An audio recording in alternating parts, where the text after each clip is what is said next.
Dans l'ambiance enfumée d'un mardi soir brumeux, la pâteuse à la bouche, le cigare au bout des lèvres, et l'on ne parle pas de matière fécale, trois personnes se sont réunies dans une pièce pour aborder un sujet grave aujourd'hui. Bonjour Juliette. Bonjour. Bonjour Bulle. Bonjour Ellie. Nous vous retrouvons, chère mardi, dans ce nouvel épisode de Mardi m'a dit. Avec cette petite introduction, pas forcément justifiée d'ailleurs. Pourquoi ? Parce qu'on va parler aujourd'hui de fidélité. Tintin. En effet, Jean Anouilh a dit « On est fidèle à soi-même. Et c'est tout. Point. » Alors, après moult délibérations pour choisir cette phrase, celle-ci, par son côté percutant, dynamique, s'est imposée à nous, on est d'accord. On va essayer d'en discuter, ça va être très intéressant. Jean Anouilh, on le rappelle, pour les auditeurs, les auditrices, auteur, dramaturge français du XXe siècle. Certains d'entre nous ont peut-être lu son Antigone. Voilà, moi, personnellement, j'en ai pas des souvenirs Moi, extraordinaires. je me suis arrêtée à ça, je crois. Ah, moi j'ai adoré, mais par contre Oui, j'ai moi lu que aussi. ça. Ah, bah, moi j'ai lu que ça et j'ai pas. Ah ouais, ça t'a pas. Bah, moi j'ai bien aimé. Non, je suis pas très fidèle à Jean Anouilh, Ah on va ouais. dire. Par contre, dans ce podcast, vous conviendrez tous et toutes qu'on appellera Jean Anouilh, Jean Nounouille. Jean Anouilh, voilà. Merci Juliette. Jean Anouilh. C'est pour Alors. être plus proche de notre public. On est fidèle à soi-même et c'est tout. Alors oui, on du verbe être, pas du verbe naître. Ouais. Ah ouais, pas mal comme Voilà, c'est ça, bien. tu vois. C'est bien de Il y a l'avoir pas précisé. un- ouais. Alors, Juliette, est-ce que cette phrase déjà te marque par son impact Oui, oui. Oui, oui, oui. Non, non. D'accord. Donc C'est là, ce soir, laborieux. on va être dans les oui, oui, non, non, donc pas de réponse argumentée, pas de. Si, j'ai une réponse. Je trouve qu'elle est tout à fait intéressante dans la mesure où c'est vrai qu'on a l'habitude de penser la fidélité comme un rapport à l'autre. Et là, Jean Nounouille nous invite à penser la fidélité dans un rapport à soi-même. C'est quand même finalement une inversion d'un lieu commun. Mais je suis tout à fait d'accord avec vous, mademoiselle. Ah bon, et pourquoi Ah, t'as donc. prise sur le vif. Ben non, mais si, c'est vrai, parce que ce qui est intéressant dans la fidélité, enfin, à mon sens, c'est aussi justement de toujours essayer de trouver la limite entre une fidélité qui serait trop simple parce qu'elle est trop personnelle et une fidélité excessive qui serait dans le pur respect de la forme et qui serait plus dans une sorte de partage de convictions personnelles. Ce serait quoi par exemple en termes Et bah, concrets par exemple, en admettant que tu aies un certain système de valeurs, être fidèle à tes propres valeurs, ça peut être aussi une manière un peu simpliste de résoudre certains problèmes en disant mais moi par exemple j'ai toujours été brute de décoffrage donc pardon d'avoir été méchant mais en fait je suis simplement fidèle à mes valeurs. De dire je dis toujours tout comme ça vient sans prendre en considération par exemple la sensibilité de l'autre. Et à l'inverse, Quelqu'un à qui on reprocherait son manque de tact par exemple. par exemple. Ok. Ou à l'inverse, dans une fidélité à l'autre, alors je sais pas, à part l'exemple amoureux, là j'en ai pas, mais quelqu'un qui serait fidèle à. J'en ai un. Ah bah, je préfère. Parce que je crois quand on a fait nos recherches sur la fidélité, on a peut-être omis la fidélité au sens religieux, tu vois. On dit infidèle. C'est vrai. Tout Tout à fait, j'aime mieux cet exemple. Et peut-être même qu'en fait la phrase de Jean Anouilh, elle est aussi adaptable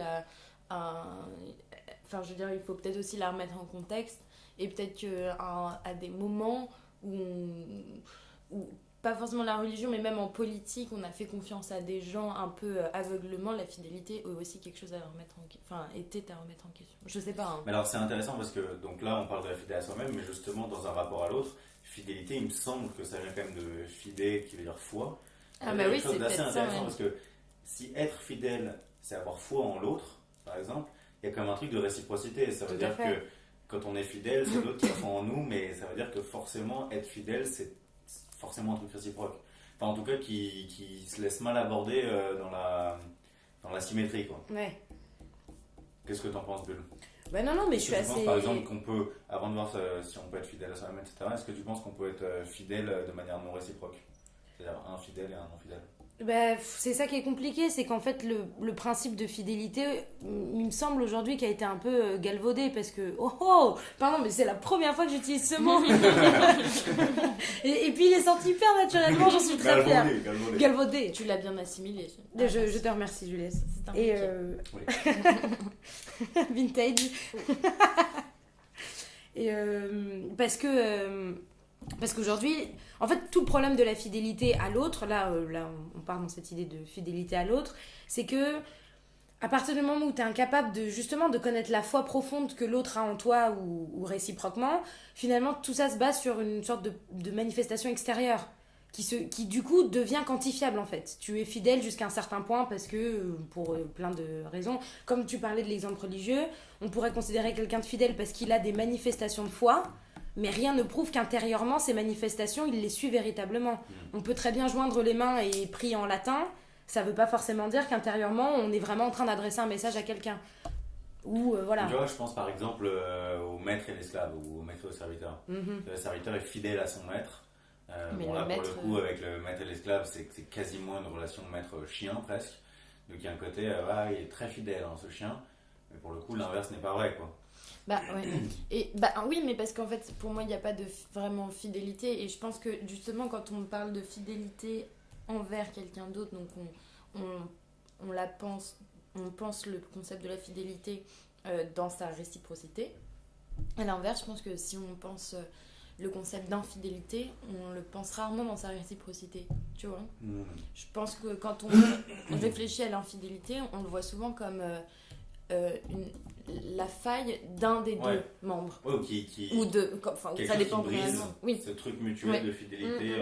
Alors que justement, on va avoir au contraire, la fidélité, c'est quelque chose qui a un accord un peu tacite, tu vois. Ouais. D'ailleurs, je crois que dans les termes exacts, quand on se marie, c'est jurez-vous fidélité mutuelle. Oui. On dit pas que chacun sera fidèle à l'autre. Enfin, il y a un truc genre, c'est même pas chacun individuellement, c'est les deux ensemble. Ouais. Bon. Et alors, dans tout ça, parce que la phrase de Monsieur Nounouille, quand même, elle nous rappelle que il naît de fidélité véritable. Wow, cette tournure de phrase, n'est-ce quand pas même. Il naît de fidélité véritable que celle qui va de soi à soi-même. De soi à soi. Est-ce que c'est pas une absurdité par rapport à ce qu'on vient de dire sur la fidélité mutuelle? Encore une fois, moi je pense que c'est une façon. C'est comment en fait tu entends le terme de fidélité, si tu le vois dans une forme d'absolu ou si tu peux, disons, le tordre pour qu'il rentre dans une case en fait. C'est là où c'est intéressant de savoir d'où ça vient. Si c'est le mot foi, effectivement, je sais pas exactement comment on pourrait définir ça, mais il y a un rapport. J'ai l'impression que si tu veux être vraiment fidèle à l'autre, il faut d'abord que tu passes par une forme de fidélité personnelle en fait. Tu veux dire par exemple quelqu'un dans un rapport amoureux par exemple qui serait fidèle à l'autre mais qui mourrait d'envie d'aller voir ailleurs, ce serait une fidélité anémique ou une fausse fidélité. Voilà, c'est ça. C'est-à-dire que dans les faits, on peut se figurer que c'est une superbe fidélité, mais en fait, alors là, on parle un peu d'un terme moral, ce qui est peut-être un peu idiot en parlant de fidélité, mais cette fidélité, elle n'a plus aucun sens à partir du moment où toi-même, tu es incapable de te dire, en fait, à partir du moment en fait, où tu te convaincs que tu es fidèle, c'est qu'il y a déjà un truc qui a déconné quelque part dans le rouage, quoi. Ok. Et alors, être fidèle à soi-même, donc, c'est être fidèle à un certain nombre de valeurs, comme tu as dit, Bulle. Toi, Juliette, tu penses que c'est ça? Moi, je trouve que le mot valeur, il est assez galvaudé pour vraiment les mots de Bulle. Parce que, les valeurs, tout le monde en a, personne n'en a. Enfin, je sais jamais trop. Enfin, c'est un peu étonnant, quoi. Mais je pense que que la fidélité... déjà, ce qui est intéressant dans la citation, c'est aussi le « et c'est tout ». Comme disait Bulle, c'est la condition en fait qui te permet d'être fidèle aux autres. Ouais. C'est l'étape 1 en gros, celle que tu peux pas louper, quoi. Pas se trahir soi-même. Ouais, je crois. Et après, qu'est-ce que ça veut dire ne pas se trahir soi-même ou être fidèle à ce qu'on pense être? Pour moi, c'est un peu compliqué parce que ça veut dire aussi se mettre en distance, savoir ce que on veut, ce qu'on est, comment on pense notre rapport à l'autre pour après le mettre en pratique socialement avec d'autres personnes, quoi. Ouais. Toi, Bulle, t'as l'impression que t'es fidèle à toi-même? Mais c'est une question qui me pose beaucoup de problèmes au quotidien. arrêtons de dramatiser la situation. Presque autant que les viennoiseries. Dans les grands moments, Après l'obsession, la obsessionnels. fidélité. Ok. On va faire épisode 2, saison 2. Voilà. C'est un vrai problème parce que c'est aussi... Moi, en fait, c'est vrai que cette solution de la facilité, comme tu disais, d'être fidèle à ses valeurs, c'est une phrase qui est un peu passe-partout, quoi. Moi, je suis fidèle à mes valeurs, donc j'ai aucun problème avec moi-même. C'est un peu, c'est un peu facile. C'est quoi tes valeurs ? C'est ça, c'est-à-dire que si c'est des valeurs qui sont pas partageables par le reste de l'humanité... bravo d'être fidèle. Enfin, dans ce cas-là, c'est plus une qualité. Il y a quand même quelque chose qui est... Bon, je trouve que moi, j'ai tendance à me dire que je suis relativement fidèle à moi-même. Bon, ça vaut ce que ça vaut. Mais je trouve que la forme de...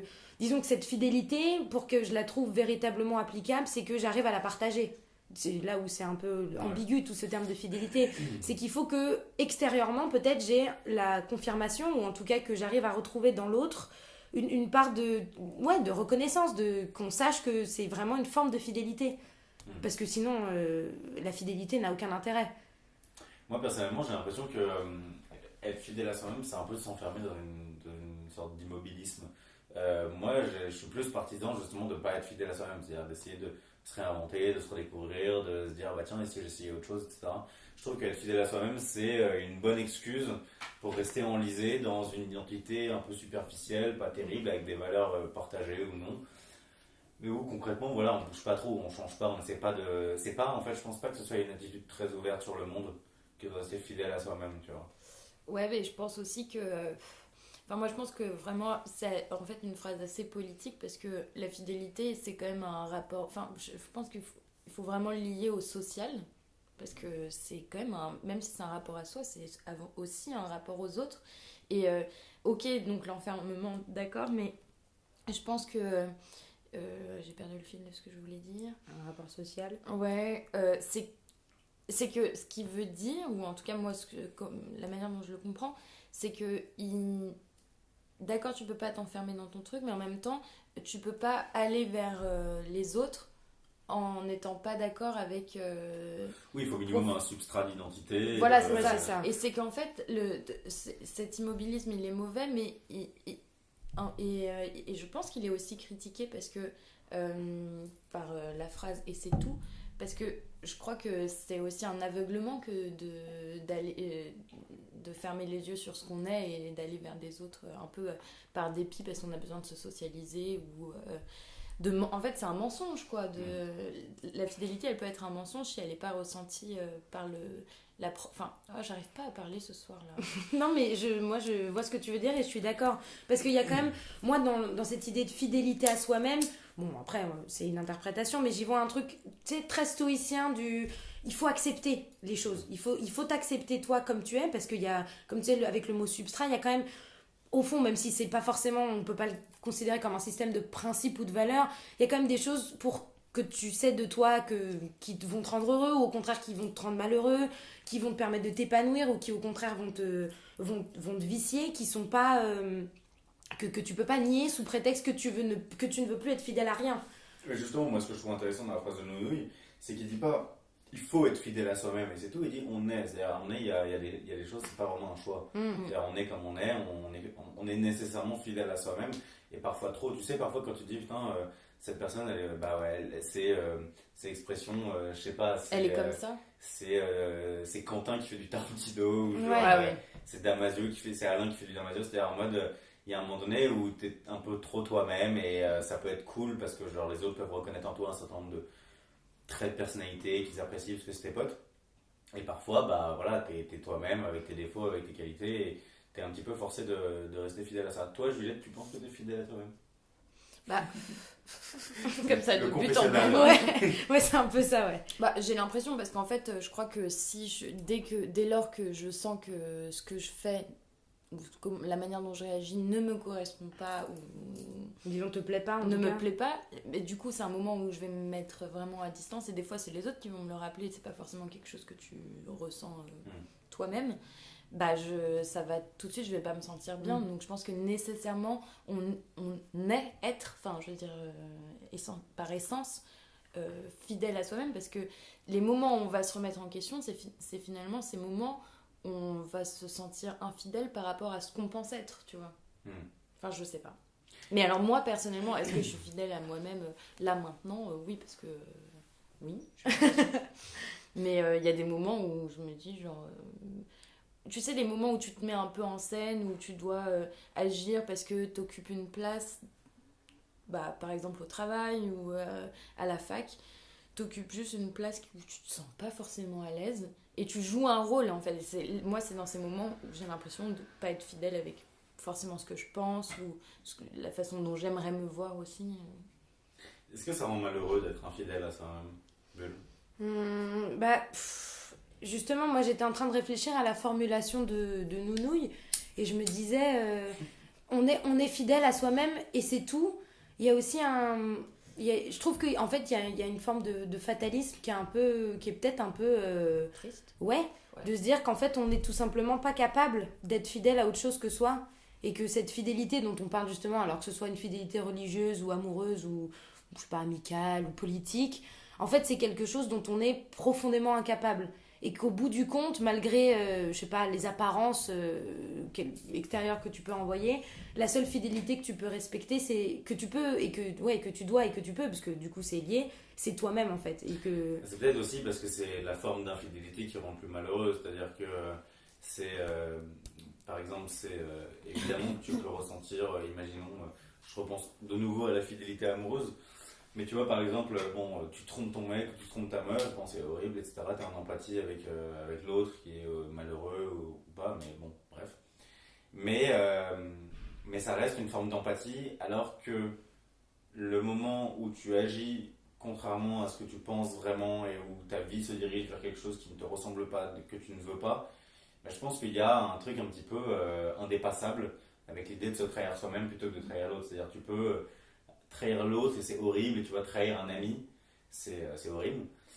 Mais se trahir soi-même, je pense qu'il n'y a rien de pire, quoi. Ouais, mais c'est ce qu'on dit souvent des gens qui sont tu donnais l'exemple de quelqu'un qui sortait des camps et qui, enfin tu vois, c'est les personnages politiques qui Avant sont le podcast. avant le podcast, pardon, oui. Ces personnages politiques qui sont morts avec leurs idéaux et tout machin.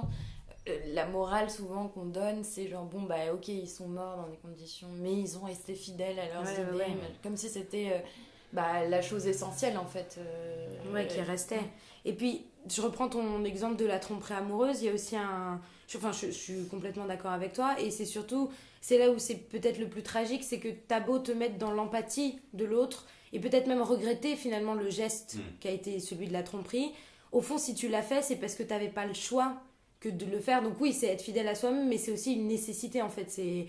Tu n'avais pas d'autre choix que... En fait, c'est arrivé parce qu'il fallait que ça arrive.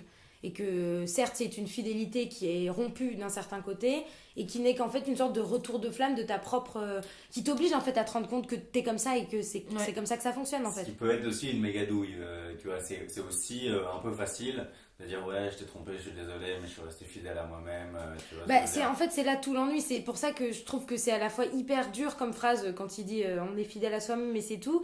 Et il y a aussi, alors c'est impossible de juger, tu vois, autour de nous, enfin je veux dire, à part nous-mêmes, en fait, on saura jamais si cette nécessité, elle était vraiment une nécessité de la fidélité de soi, ou si c'était effectivement une sorte de porte de sortie. Comme on disait au début, je suis comme ça et c'est tout, tu me prends pas. Il y a aussi, c'est une forme d'enfermement, et en même temps, il y a un moment donné, il faut aussi accepter que tu as tes limites et que ça se trouve, cette forme de fidélité-là, c'est ta propre limite à la tienne. Ouais, et après, là, notre façon d'aborder la fidélité amoureuse, on l'aborde d'une façon où on part du modèle du couple qui prédomine, c'est-à-dire un couple exclusif où la fidélité, c'est la pire des choses, ou l'infidélité, pardon, est la pire des choses. Mais en soi, il y a plein de couples non exclusif pour qui l'infidélité n'est pas une forme d'infidélité finalement, parce que c'est ça, c'est que tu peux l'infidélité toujours rester prend fidèle à la personne que tu aimes tout en allant voir d'autres personnes. Bon, après il faut que ce soit un contrat qui soit pas un contrat tacite, encore une fois, qui soit établi évidemment, parce que sinon c'est de la tromperie. Mais c'est vrai que nous là, la façon dont on aborde la fidélité amoureuse depuis tout à l'heure, elle est quand même très ancré sur ce modèle de couple où c'est la pire des choses. Même la manière dont on parle de la fidélité tout court depuis le début, c'est clairement, ça présuppose clairement que la fidélité c'est quelque chose de bien, la fidélité c'est quelque chose de mal. Mais sachant que c'est le mot qui veut ça aussi, c'est-à-dire que le mot infidélité est péjoratif et l'inverse est... Voilà. Mais tu vois, il y a certaines personnes, que ce soit par rapport à soi-même ou par rapport aux autres, qui sont pas dans ce modèle de l'exclusivité ou de l'immobilisme ou de l'identité, de rester identique, etc. Qui sont plutôt dans le modèle tu vois, plus versatile, je change, on va voir ailleurs, on évolue, qui sont dans un modèle peut-être plus dynamique, tu vois, le modèle de la fidélité par rapport à soi-même, comme on disait tout à l'heure, l'immobilisme de la personnalité par rapport à l'autre, c'est quand même un modèle un peu inerte aussi. C'est pas forcément condamnable, hein, ça dépend des gens, mais je pense qu'il y a un côté de ça aussi. Est-ce que, c'est le petit moment anecdote du podcast, est-ce que vous, il vous est déjà arrivé à un moment d'infidélité, que ce soit amoureuse ou amicale ou par rapport à vous-même, évidemment, quel que soit le thème, que vous ayez été trahi ou que vous ayez trahi? Ou on vous aurait reproché votre infidélité ou votre trop grande fidélité? Bah, c'est possible, parce qu'il y a aussi des gens, enfin, je pense que c'est pas forcément plaisant non plus d'avoir une relation amicale, par exemple, avec quelqu'un de trop fidèle. Parce que je pense qu'il y a quelque chose d'un peu négatif, c'est-à-dire quand la fidélité devient presque la servilité. Ouais, c'est ça, ça devient de l'ordre du sacrifice. Quand le loyal devient vraiment un truc, ouais, c'est ça, très sacrificiel, très.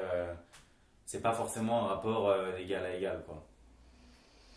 Est-ce que j'ai un exemple précis? Je sais pas, parce qu'encore une fois, je suis assez d'accord avec ce que vous venez de dire sur la fin, là. Quand vous parlez de cette... En fait, tout le problème du truc, c'est aussi que, effectivement, le mot fidélité, aujourd'hui, il y a un côté qui est moralement extrêmement mis en avant, et l'infidélité est toujours synonyme de mauvais, de mauvais, tout court, en fait, de mal. Et encore une fois, c'est très difficile, parce qu'à partir du moment où tu décides que la fidélité est une valeur qui est un peu changeante, ça devient très difficile de se baser là-dessus. Moi, le seul exemple que j'ai en tête, c'est typiquement, moi j'ai grandi dans un système où la fidélité corporelle, disons, dans un mariage, était quelque chose de complètement absurde. Mes parents n'ont jamais vécu comme ça, et j'ai cette tendance aussi. Là, je prends un exemple qui est hyper classique, hein, comme on disait, la fidélité amoureuse, dans le sens de la possession, ou en tout cas de la fidélité au corps de l'autre, qui est quelque chose qui est pas forcément envisageable, justement pour préserver cette forme de fidélité qui est considérée comme plus haute, qui est celle de la fidélité du sentiment amoureux, qui lui, pour le coup, ne peut être atteint par rien d'autre que par sa propre fissure, en fait. D'accord. Et que cette fidélité ne peut pas être atteinte... instincts pour mieux consolider l'amour. Bah, c'est-à-dire que la seule infidélité, ce serait justement celle du cœur, en fait. Ce serait plus celle de tout ce qui l'entoure. L'infidélité serait le produit même de la fidélité. C'est beau ce que tu dis. c'est grandiose, c'est conscient, c'est waouh. Non, mais oui, moi, en gros, c'est à peu près le système que j'essaie d'appliquer, mais à la fois dans ma vie amoureuse, mais aussi dans ce rapport à moi-même. C'est aussi pour ça que je trouve ça d'autant plus bénéfique d'essayer de faire en sorte que ta fidélité soit, comme tu disais, sociale. Parce que si elle est juste pour toi, elle n'a aucun intérêt, et à l'inverse, c'est hyper flippant quand tu fais toi avec ton chalumeau. Pardon. Oui, parce qu'on allume nos clopes avec un chalumeau ici. Voilà. Par rapport à ce que tu disais, c'est marrant parce que moi personnellement, ce modèle d'infidélité conjugale tout à fait accepté, etc., c'est quelque chose que je ne pourrais pas faire. Et pour le coup, si je le tentais, en tout cas en l'état des choses actuelles, je me serais infidèle à moi-même, au sens où j'essaierais quelque chose qui ne me correspond vraiment pas et qui me ressemble pas du tout, tu vois. C'est un modèle que j'ai du mal à accepter, mais que je peux comprendre, tu vois, tout à fait. Ouais. Bah moi je pense que c'est pour ça qu'il faut penser toujours la fidélité / l'infidélité à travers les règles qu'on se donne ou qui nous sont données. Et là je viens de penser à un truc, c'est par exemple le terme les infidèles qui a été dont on a beaucoup entendu parler, notamment en période d'attentat où en fait les gens qui étaient visés par les islamistes étaient considérés comme infidèles, mais en fait du coup c'est infidèle toujours en fonction d'une loi qu'un propre groupe s'est donné ou que toi-même tu te donnes et qui va te permettre de juger en fait moralement et faire un état des lieux et oui en fait c'est toi qui vas déterminer en fonction de ton prisme, ta façon de voir ce qui est fidèle et ce qui ne l'est pas, donc c'est pour ça que c'est complètement adaptable en fonction de ton mode de pensée en fait. Moi personnellement je me suis fixé de manière tacite un certain nombre de règles, de lois, et pour le coup si je les trahissais je me sentirais infidèle à moi-même, tu vois. L'idée de jamais abandonner, l'idée d'essayer de viser toujours plus, tu vois, l'idée de quand j'ai vraiment envie d'un truc, je fais marcher ma volonté pour essayer vraiment d'y arriver.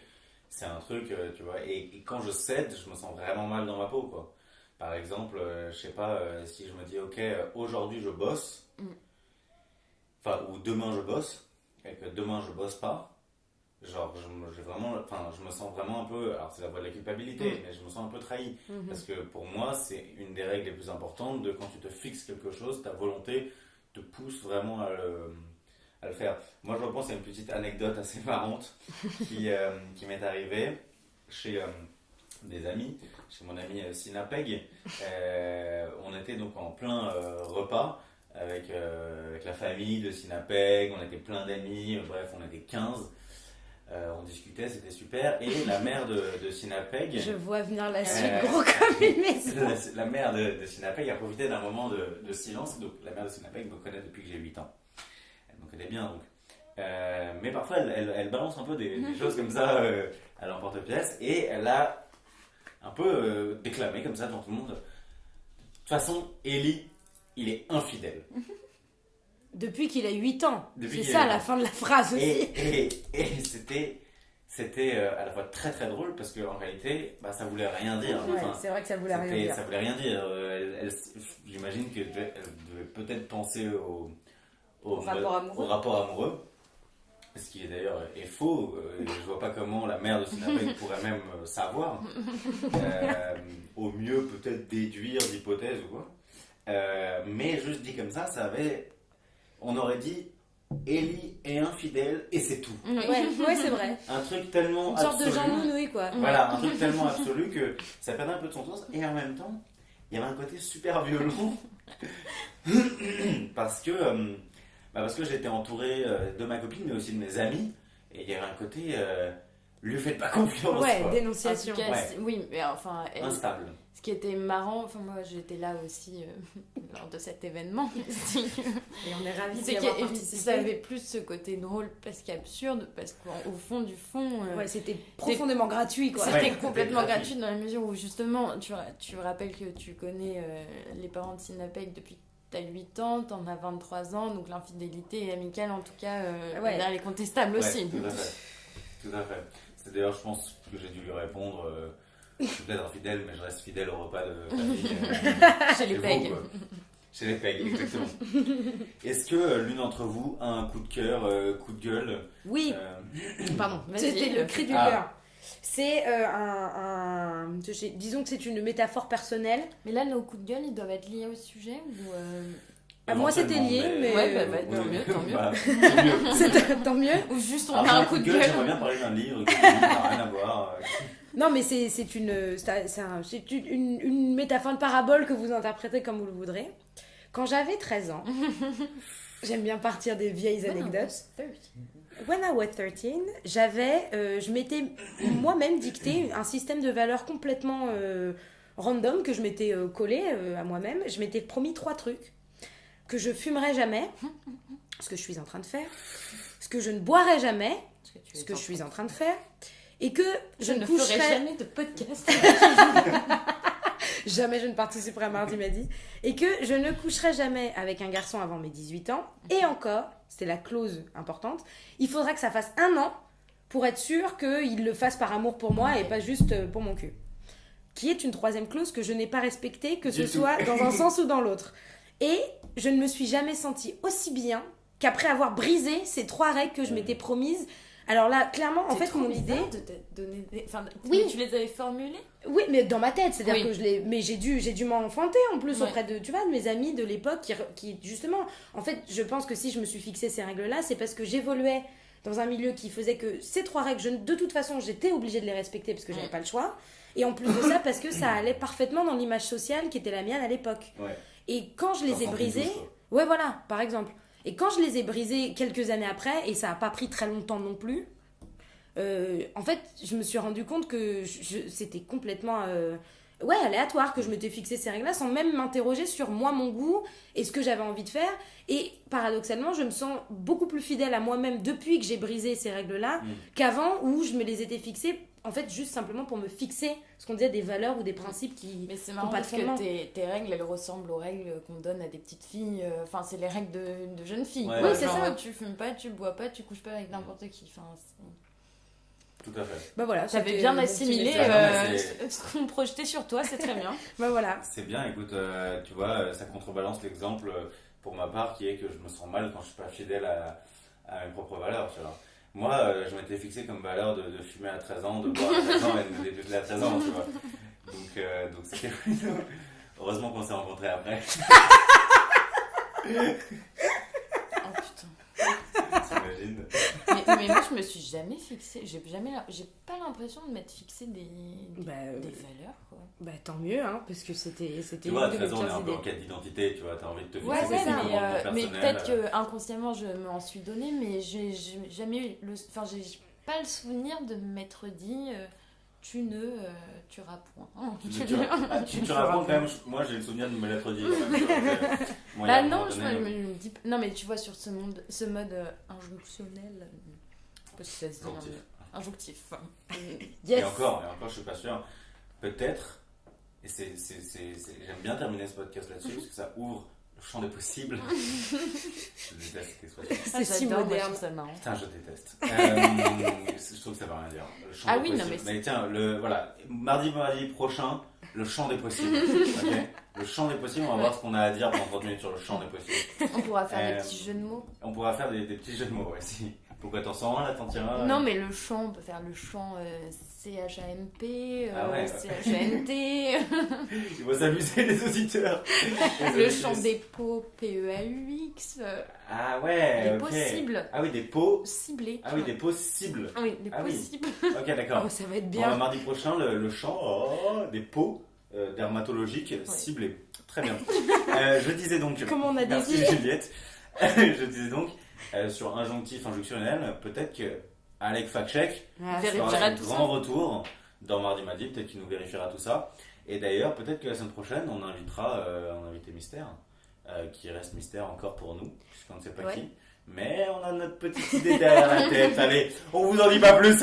On s'arrête là-dessus au bout de 31 minutes. Ça nous a fait hop Top, là, top, hop là, pardon, qu'est-ce je qui s'est viens de passé penser, je viens d'avoir une illumination, Ah. pardon, je vous laisse terminer juste après. Si vous avez écouté l'épisode précédent, je parle d'un groupe de musique dont je ne me souvenais plus du nom et il vient de me revenir. Ah. Et il s'appelle This is Providence. Voilà. Ah, je connais pas. Bah merci, c'est vraiment C'est beau tout. ce que tu fais de corriger tes oublis, tes Ouais. erreurs. C'est aussi ça, Mardi Madi. C'est aussi un esprit d'équipe où on se corrige, où on accepte qu'il y a un fact-checking après, a posteriori, où on a conscience, tu vois, qu'on dit parfois des conneries. D'ailleurs, Eratum, Eratum, voilà, Eratum. Eratum.